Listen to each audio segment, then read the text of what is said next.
갑자기 이런 이야기 왜 하냐. 제가 이제 벅찹니다. 하나씩 꼼꼼하게. 안녕하세요. 당신의 노후 준비를 돕는 연금왕 무드셀러입니다. 여러분, 이제 덩그러니라는 말 혹시 들어보셨나요? 제가 이 방송 준비하면서 원희님하고 이제 장수도님한테 덩그러니 들어봤냐라고 물어봤더니 가수 이수영 이야기 하더라고요. 슈가맨 나와가지고 덩그러니 옛날 노래 불렀다고 연식이 드러나는 거죠, 이게. 저도 그 이수영 되게 좋아했는데 제가 방송 준비하면서 덩그러니라는 말을 국어사전에서 한번 찾아봤습니다. 네이버 국어사전 들어가가지고 덩그러니 쳐봤더니 1번 뜻이 뭐냐면 홀로 우뚝 드러난 모양 이렇게 나오고요. 이 두 번째 뜻이 뭐가 나오냐면 넓은 공간이 텅 비어서 쓸쓸한 모양을 나타내는 게 이제 덩그러니라는 부사가 나타내는 말인데, 갑자기 국어 시간도 아닌데 갑자기 이런 이야기 왜 하냐 이렇게 이야기 물어보실 수도 있을 것 같은데, 제가 어저께 뭐 했냐 그러면 줌으로 노후 준비하시는 분들 대상으로 교육을 했어요. 그랬더니 교육 중에 줌으로 강의를 듣던 어르신 분 중에 한 분이 이런 이야기를 하시더라고요. 야, 이제 집안채 덩그러니 남았는데 어떡하죠?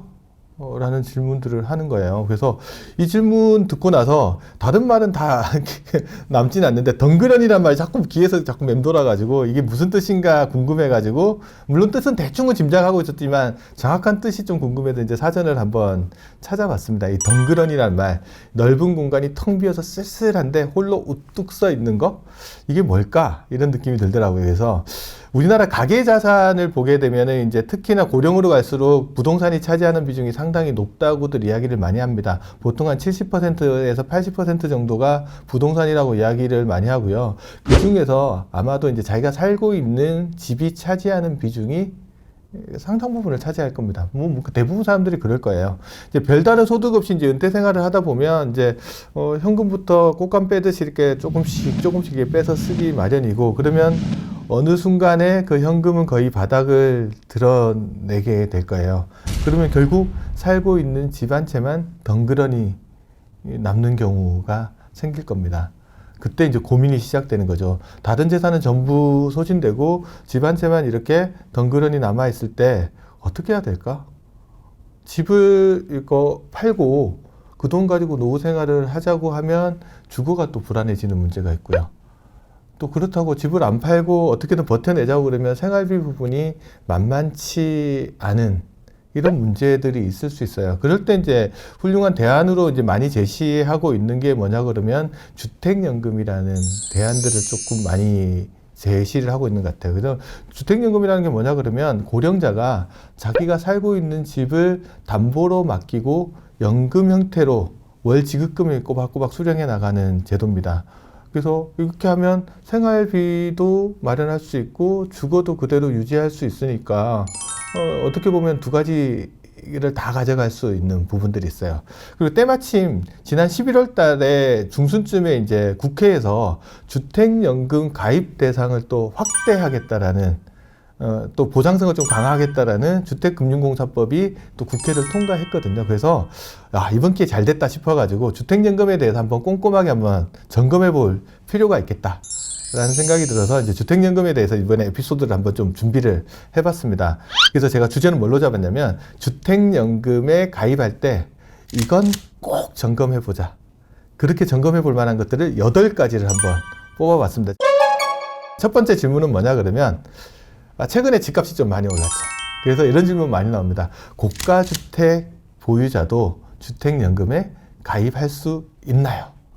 이런 질문들을 상당히 많이 하시는 것 같아요. 그러면 주택연금의 가입 요건들을 이제 하나씩 좀 살펴볼 필요가 있을 것 같아요. 이제 주택연금에 가입하려면 첫 번째는 이제 가입 가능 연령을 먼저 좀 점검을 해봐야 될 것 같습니다.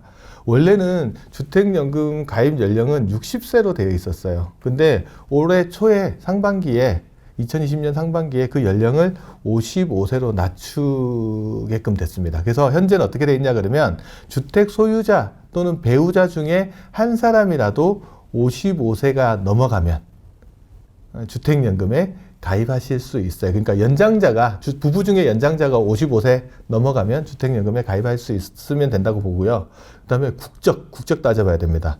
주택 소유자나 배우자 중에 한 사람이 대한민국 국민이 주택연금이어야 됩니다. 둘 다 외국인인 경우에는 주택연금을 가입하실 수 없다. 그래서 가입 가능 연령과 국적 부분을 이렇게 점검해 보면 될 것 같고요. 두 번째는 주택 숫자. 다주택자도 주택연금 가입할 수 있는지에 대한 질문도 좀 많이 물어보시는데 주택 수하고는 상관이 없습니다. 주택 가격하고 관련이 있습니다. 주택이 여러 개라고 하더라도 주택의 가격이 9억 원을 넘어가지 않으면 가입하실 수가 있게 됩니다. 이것도 예외사항은 2주택자인 경우에는 단기적으로 9억 원 넘어갈 수도 있잖아요. 이때는 3년 이내에 하나를 처분한다라고 하면 주택연금에 가입하실 수 있게끔 되어 있습니다. 9억 원은 시가를 말하는 건가요? 공시 가격을 말하는 건가요? 원희님이 핵심을 쿡 찌르는 질문을 했는데 이번에 법률안 개정된 내용이 바로 이 내용입니다. 현재는 어떻게 되어 있냐 그러면 시가 9억 원 이하의 주택을 보유하신 분이 주택연금에 가입하실 수 있어요.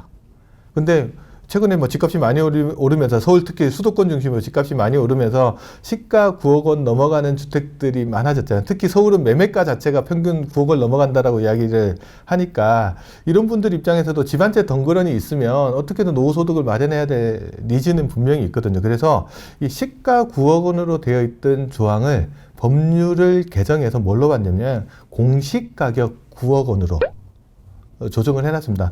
공시가격 9억 원이면 이게 시가로 환산을 해보면 보통 한 11억에서 12억 정도 되는 집도 이제 주택연금에 가입할 수 있게끔 되는 거거든요. 그래서 이제 금융위원회에서 이렇게 혜택을 보는 사람이 어느 정도 될지 한번 조사를 해봤더니 작년 말 기준으로 한번 점검을 해봤더니 한 12만 가구 정도가 이 법률 개정으로서 좀 효과를 볼 수 있지 않을까라고 이야기를 합니다. 이게 개정되면 법률이 공포되면 바로 시행이 된다라고 하니까 이 부분은 빠르면 이제 12월 달 안에 시행이 될 수 있을 것 같아요. 그러면 고가주택 보유자한테 혜택이 더 많이 들어가는 거 아닌가요? 집값이 비싼 만큼 연금을 더 받을 테니까요. 분명히 그런 우려를 하실 수가 있고 이게 주택연금이라는 제도가 뭐 국가의 힘을 빌어서 하는 제도인데 부자들한테 혜택을 많이 주는 거 아니냐 이런 지적들은 분명히 있을 수도 있을 겁니다. 그래서 가입 대상 범위는 공시가격에서 시가로 해서 좀 확대를 시켜주더라도 연금액을 늘려주지는 않습니다. 이게 무슨 이야기냐면 시가 9억 원 이상 되는 주택을 담보로 가입하더라도 연금액 결정은 최고 9억 원을 기준으로 그냥 해버리는 거예요. 예를 들어 볼게요. 현재 부부 중에 연소자가 60세이신 분, 이분이 9억 원 하는 집을 담보로 맡기고 이제 주택연금에 가입하면서 종신토록 연금을 받는 종신지급 방법을 선택했다라고 이야기를 해볼게요. 이 경우에 현재 9억 원짜리 집을 담보로 맡기면 한 월 187만 원 정도를 받으실 수가 있거든요. 그러면 10억짜리 집, 11억짜리 집, 뭐 12억짜리 집 이런 걸 맡긴다고 하면 연금을 더 받을 수 있냐? 그게 아닙니다. 비싼 집을, 그보다 9억보다 더 비싼 집을 맡긴다고 하더라도 다달이 받는 금액은 그냥 187만 원으로 고정돼 버립니다. 그러니까 최고 상한선을 딱 그어놓고 비싼 집을 9억 원 이상 되는 집을 가입한다고 하더라도 그냥 9억 수준에서 결정된 연금액만 받으실 수 있다라는 것들, 이제 이 부분은 조금 이제 주의해서 좀 보셔야 될 겁니다. 집값이 비싸다고 연금을 계속 많이 받을 수 있는 건 아니다. 9억 원을 상한으로, 집값 상한으로 해서 연금액이 결정되도록 되어 있다라는 것들을 보시면 좋을 것 같습니다. 국민연금은 물가가 오르면 연금도 늘어나잖아요. 주택연금도 집값이 오르면 연금을 더 받을 수 있나요? 두 번째 체크 포인트가 바로 그건데요. 집값이 오르면 월 지급금도 더 받을 수 있나요? 최근에 이 질문 와서 무지하게 많이 늘어났습니다. 왜냐하면 주택연금이라는 제도는요, 주택연금 가입 당시의 집값하고 나이를 기준으로 연금액이 딱 결정되면 그 금액을 본인하고 배우자가 사망할 때까지 일정하게 동일하게 지급받는 게 이제 종신지급 방식의 주택연금 제도거든요.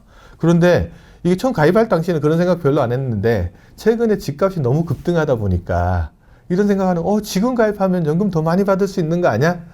이런 생각 분명히 하실 수가 있어요. 그래서 이거 집값 올라가면 연금 더 받을 수 있는 거 아니야? 그런 질문들을 계속 물어보시는데, 원칙 집값이 오르더라고 하더라도 처음 가입할 때 정해진 금액만큼만 받으실 수 있다. 집값이 오르든 떨어지든 한번 정해진 연금액은 변하지 않는다. 이게 종신 지급 방식으로 내가 연금을 받을 때는 그렇게 정해져 있다고 보시면 될 것 같습니다. 그러면 집값이 오를 때마다 주택연금을 해지했다가 다시 가입하면 되지 않나요? 역시 장수루님 다운 발상.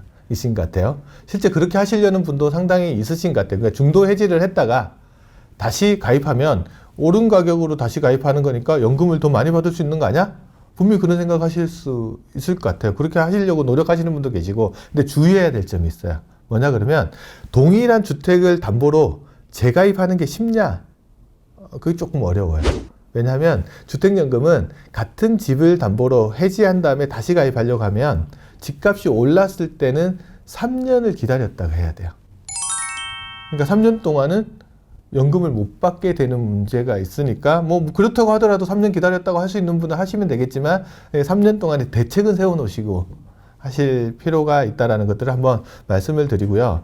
그 다음에 뭐가 또 문제가 되냐 그러면 재가입하는 시점에 주택 가격도 살펴야 돼요. 그리고 법이 개정돼가지고 시가 9억 원 이하인 주택만 시가가 아니고 이제 공시가격 9억 원 이하인 주택만 가입할 수 있게 됐다고 하지만 3년 뒤에 내가 다시 가입하려고 하는 시점에 그 집의 가격이 그 공시가격 9억 원을 넘어가 버리게 되면 주택연금을 가입하지 못하게 될 수도 있기 때문에 그 부분도 좀 살펴야 되고요. 제일 중요한 건 뭐냐면 수수료 부분입니다. 수수료는 뭐냐 그러면 주택연금을 가입할 때요. 처음에 가입 당시에 주택 가격의 1.5% 정도 되는 초기 보증 수수료라는 것들을 납부를 해야 됩니다. 실제 납부하는 건 아니고 그 금액만큼을 계산해서 나중에 상환할 때 갚아야 되거든요. 만약에 중도 해지를 하게 되면 이 초기 보증 수수료를 돌려주느냐라고 하면 돌려주질 않아요. 그리고 재가입하는 시점에 또 다시 초기 보증 수수료를 또 내야 되기 때문에 이 이중으로 초기 보증 수수료를 내야 되는 문제가 발생을 할 수 있습니다. 그래서 이런 사항들을 좀 꼼꼼하게 점검을 하고 나서 내가 뭐 해지한 다음에 다시 재가입하든지 이런 부분들에 대한 의사결정을 하시는 게 중요합니다. 세 번째 체크 포인트는 뭐냐 그러면 이런 질문 하시는 분도 많아요. 주거용 오피스텔을 담보로 주택연금에 가입할 수 있느냐? 이거 궁금해 하시는 분들 되게 많겠죠. 그건 뭐냐 그러면 주택연금에 가입할 수 있는 주택의 범위가 어디까지인지를 물어보는 거라고 보시면 될 것 같은데 현재는 어떻게 돼 있냐 그러면 일반 주택, 뭐 건축물 관리 대장상에 이제 주택으로 돼 있거나 등기부등본상에 주택으로 돼 있는 일반 주택 있잖아요. 그리고 아파트 같은 것들은 주택연금에 가입하실 수가 있어요. 그리고 지방자치단체에 등록되어 있는 노인복지주택 같은 경우에는요, 연금 지급 방식에 따라서 이제 이 신청 가능 여부가 조금 달라집니다. 예를 들어 종신형 같은 경우에는 노인복지주택을 가지고 가입을 할 수가 있는데요.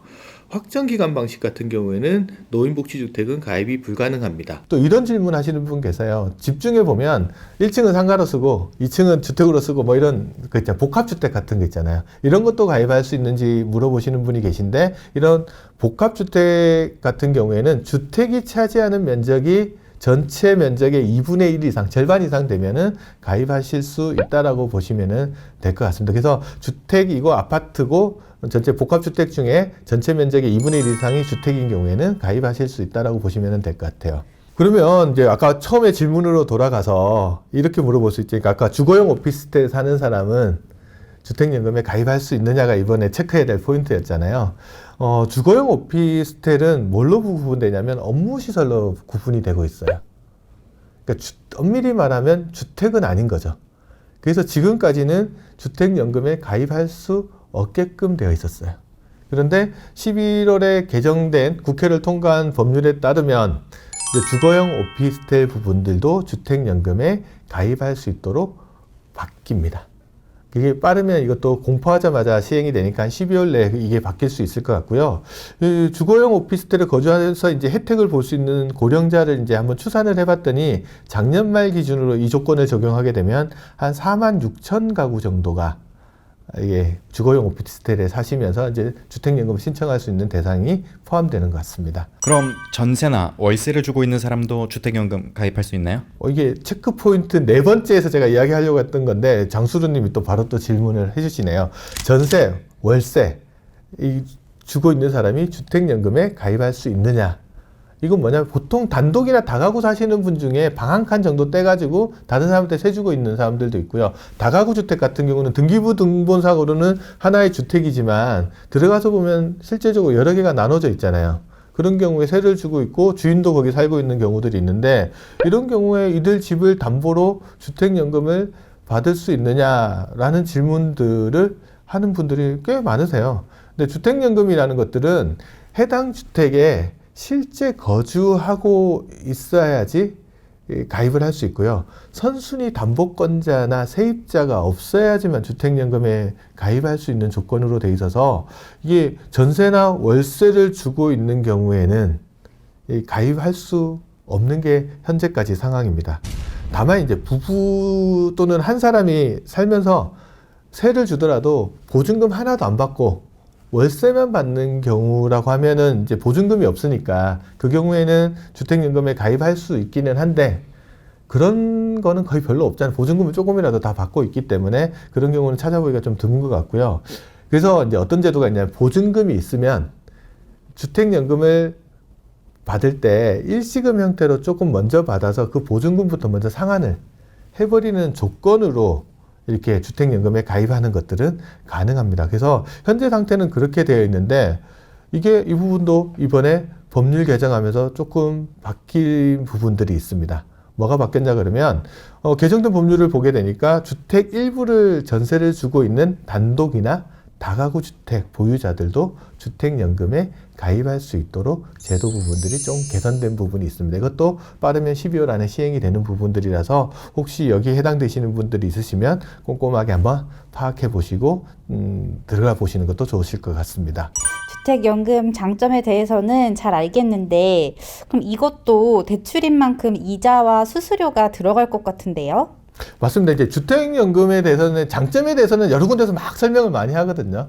근데 말씀하셨듯이 원희님이 또 핵심을 또 꿰뚫어 보실 줄 아시네. 이게 뭐냐 그러면 주택연금은 이름이 연금이라는 이름은 분명히 달고 있긴 하지만 그 본질을 들여다보면 주택을 담보로 대출을 받아서 생활을 하는 거잖아요. 한꺼번에 대출 받는 게 아니고 다달이 연금 형태로 수령하는 부분이 좀 차이 나는 부분이기는 합니다. 그래서 이 주택연금을 받으면 거기에는 분명히 뭐가 포함되냐 그러면 이자 부분하고요. 수수료가 들어갑니다. 그래서 그거가 얼마나 되는지 한번 꼼꼼하게 점검을 한번 해보셔야 될 것 같아요. 그럼 대출 금리, 이자는 어떻게 결정되느냐 그러면 변동금리로 적용을 해요. 결정하는 방식 크게 두 가지가 있는데 뭐냐 그러면 CD금리에다가 한 1.1% 정도를 더하고 CD금리는 보통 3개월 변동하는 금리잖아요. 아니면 코픽스 금리에다가 0.85 정도를 더하는 건데 이거는 한 6개월 변동금리인데 이 둘 중에 유리한 거를 선택해서 본인한테 맞는 거를 정해서 선택하시면 되고요. 그 금리 차이는 제가 보니까 거의 크게 많이 나지는 않는 것 같아요. 그래서 선택하시면 되고요. 이자도 금방 받지만 수수료 부분들도 꼭 알아두셔야 되는데 수수료는 크게 보면은 초기 보증료하고요. 그다음에 연보증료 두 종류가 있습니다. 초기 보증료는 이제 가입비라고 이야기도 많이 하는데 어떻게 결정되냐면 집값, 가입 당시의 집값의 1.5%가 초기 보증료로 납부해야 됩니다. 실제로 현금으로 납입하는 건 아니고 계산을 한 다음에 부채로 그냥 올려놨다가 나중에 상환을 하는 형태로 되어 있는데 이게 1.5%면 작은 금액이 아니잖아요. 그래서 이제 가입할 당시에 많이 물어보시니까 이거 왜 받아요? 물어보시는 분들 되게 많으신데 이유는 이겁니다. 크게 두 가지를 들 수 있는데 주택연금이라는 것들은 뭐 종신지급을 선택하게 되면 본인하고 배우자가 사망할 때까지 연금을 계속 수령할 수 있잖아요. 근데 두 분 중에 한 분이라도 장수하게 되면 그 금액이 상당히 크게 나갈 수 있기 때문에 이 주택연금을 지급해주는 입장에서는 그 리스크 관리를 해야 되는 이유가 첫 번째 있고요. 두 번째 이유로 많이 드는 거는 뭐냐 그러면 주택연금 가입 이후에 나중에 사망을 하고 나면 집을 처분해 가지고 부채를 갚아야 되는데 이 집값이 떨어질 수도 있거든요. 장기적으로. 그럴 경우에 대비하는 것들도 초기 보증료 가입비를 받는 이유 중에 하나라고 이야기를 합니다. 초기 보증료 위에도 또 받는 게 뭐가 있냐면 연보증료라는 게 있습니다. 이건 뭐냐면 부채 잔고에다가 0.75% 정도를 연간 받습니다. 그러니까 월 단위라면 0.75 나누기 12 한 정도 금액을 자기 잔고에 계산을 해가지고 이게 연보증료 형태로 받는데 이 초기 보증료와 마찬가지로 연보증료도 직접 받는 건 아니고 계산만 해뒀다가 나중에 상환하실 때 같이 상환한다라고 보시면 될 것 같아요. 이자랑 수수료를 매달 납부해야 되는 건가요?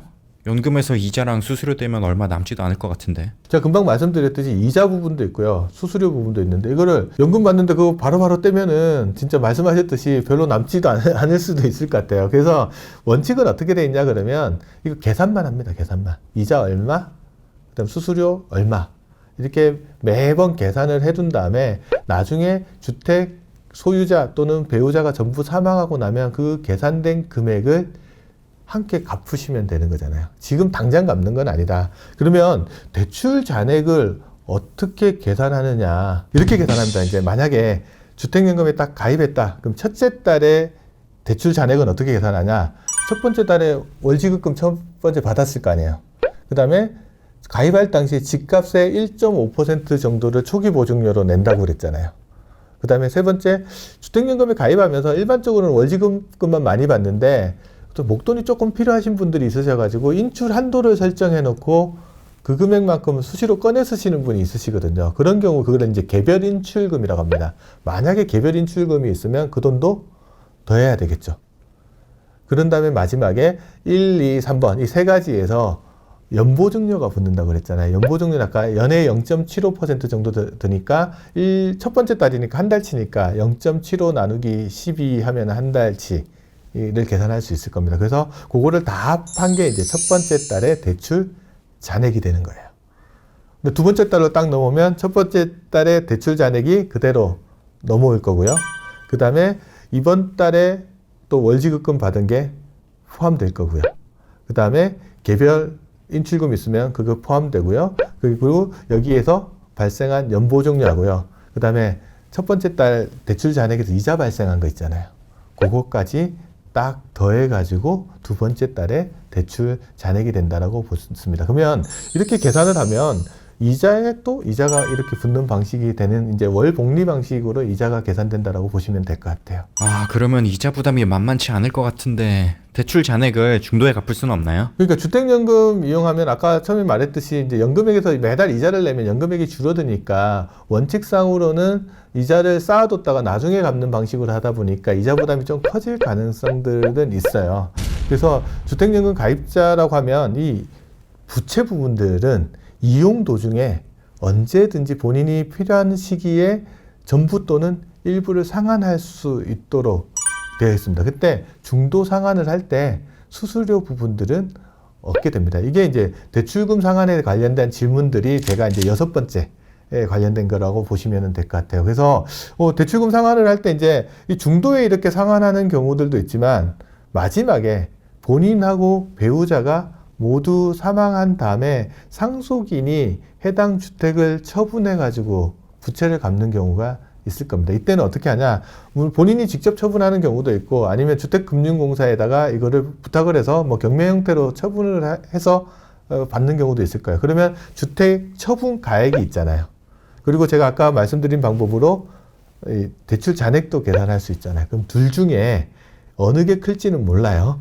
예를 들어 너무 오래 살면은 부채가 더 커질 수도 있고 아니면 집값이 하락했을 때도 부채가 더 커질 수도 있어요. 이렇게 부채가 집 처분 가액보다 더 많은 경우가 있을 수 있어요. 이 경우에는 갚아야 되냐라고 하면 갚지 않아도 됩니다. 부족한 부분들을. 그러니까 그냥 집 처분 가액까지만 가지고 이제 상환하는 걸로 끝난다고 보시면 될 거예요. 반대로 집을 처분한 돈 가지고 빚 다 갚고 났더니 돈이 좀 남아요.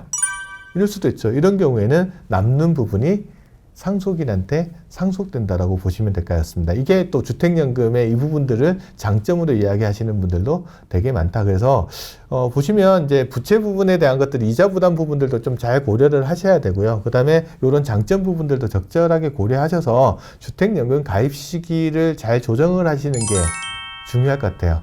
너무 빨리 가입했다고 하면은 이제 약간의 이자의 복리 효과 때문에 이 부담이 좀 커질 수 있는 부분들도 있으니까 그런 것들 다 적절하게 선택을 하셔서 선택하는 게 좋을 것 같습니다. 만약에 주택 소유자가 먼저 사망하면 배우자가 계속해서 연금을 받을 수 있나요? 제가 이제 주택연금 장점에 대해서 설명을 드릴 때 종신지급 방식을 선택하면 주택 소유자랑 배우자가 사망할 때까지 연금을 받을 수 있는 게 있다라고 이제 제가 설명을 드렸어요. 그래서 이게 7번째 체크 포인트에 속하는 부분입니다. 원칙은 그렇다. 단 계속 받으려고 하면 배우자가 2가지 정도 조건을 달성을 해야 됩니다. 뭐냐 그러면 주택 소유자가 먼저 딱 사망하고 나면 이때까지 채무는 주택 소유자한테 발생한 거잖아요. 그 채무를 배우자가 인수하겠다고 약정을 하셔야 돼요. 이거를 이제 6개월 이내에 하셔야 되는데 보통 주택연금 가입 당시에 사전에 약정을 해놓는 경우들도 있어요. 그러면 사전에 했다고 하면 굳이 다시 할 필요는 없고요. 그보다 더 중요한 건 두 번째 조건인데 주택 소유자가 먼저 사망을 하면 이게 상속이 일어납니다. 소유권이요. 뭐 배우자가 혼자밖에 없는 경우는 배우자한테 단독으로 상속이 일어나게 되지만 현재 민법상 1순위 상속인은 배우자하고 직계 비속인 자녀가 공동 상속을 하게끔 되어 있어요. 그러면 뭘 해줘야 되냐 그러면 자녀하고 배우자가 공동으로 그 주택을 소유하고 있으면 주택연금을 계속 수령하실 수는 없어요.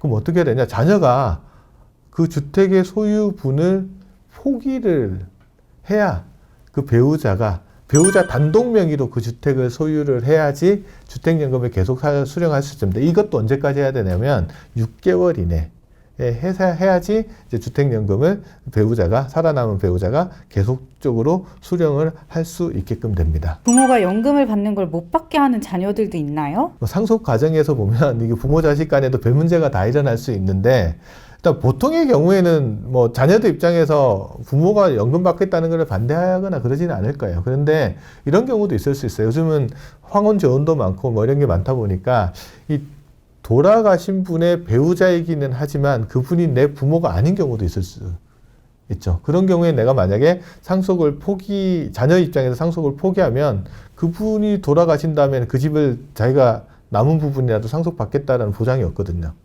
그러다 보니까 이런 문제점들이 발생을 하게끔 됩니다. 그래서 근데 돌아가신 분 입장에서 보면 자기 재산이잖아요. 그리고 자기랑 평생을 함께 하겠다고 한 배우자가 적어도 생활비는 좀 갖고 살아갔으면 좋겠는데 이거를 뭐 또 상속 과정의 문제 때문에 연금을 못 받게 된다?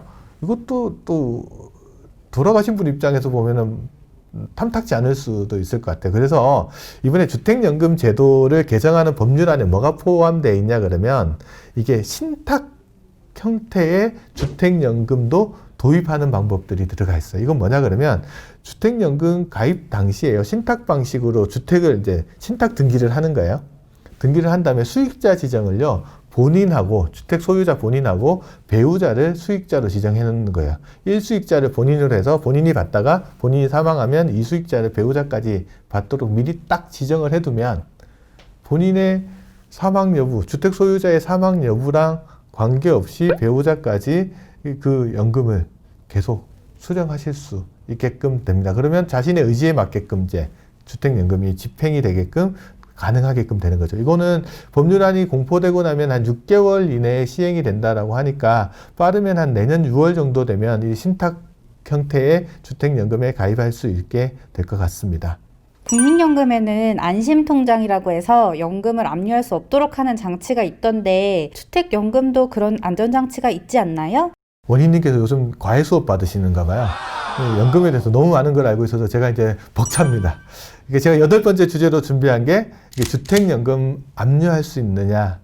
연금을 수령하면 그 통장에 돈이 연금액이 들어가잖아요. 그 통장이 압류될 수 있어요. 그러다 보면 이제 노후생활비가 압류되는 이런 문제가 발생을 할 수 있거든요. 그래서 국민연금, 공무원연금, 뭐 사학연금, 군인연금 이런 연금들을 수령할 때 그 통장을 압류하지 못하도록 안심통장이라는 걸 두고 있어요. 그래서 그 통장에 들어오는 돈이 185만 원까지 들어오는 한도 내에서는 그 통장을 압류 못하도록 해놓고 있는 장치들을 가지고 있는데 주택연금에는 그 장치가 지금까지는 없었거든요.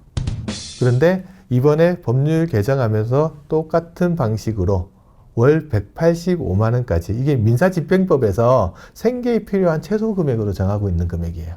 현재는 185만 원으로 정해져 있는데 그 금액 한도까지는 그 통장에 들어오는 주택연금을 압류하지 못하도록 하는 이런 통장, 압류방지 통장이 내년 이것도 빠르면 6월 정도에 도입될 수 있을 것 같아요. 그래서 이게 도입되면 노후 생활 하시는 분 입장에서 좀 더 안정적으로 연금을 수급하시는 게 또 가능할 것 같아서 좀 좋은 제도가 도입된다라고 보시면 될 것 같습니다. 그래서 정리를 한번 해보면 이번에 개정되는 사항들을 언제 시행되느냐 보면 공시가격 9억 원 조항하고 오피스텔 가입 가능한 부분들에 대해서는 빠르면 12월 내에 도입이 되는 거고요. 그 다음에 신탁 방식으로 하는 거랑 압류방지 통장 도입하는 거는 빠르면 이제 내년 6월 정도, 2021년도 6월 정도면은 시행될 수 있을 것으로 보입니다. 이번 시간에는 주택금융공사법 개정에 따라서 이제 달라지는 것들을 중심으로 해서 주택연금 가입자, 그러니까 주택연금에 가입할 때 꼭 물어본다는 것 8가지에 대해서 하나씩 꼼꼼하게 좀 살펴봤습니다. 오늘 들으신 내용이 도움이 되셨다 그러면 좋아요 꼭 눌러주시고요. 아직 구독 신청 안 하신 분들은 구독 신청도 꼭 해주시고 본인 말고 주위에도 널리 알리셔가지고 홍익인간 정신을 가지시고 구독 신청 해주셨으면 좋겠습니다. 감사합니다.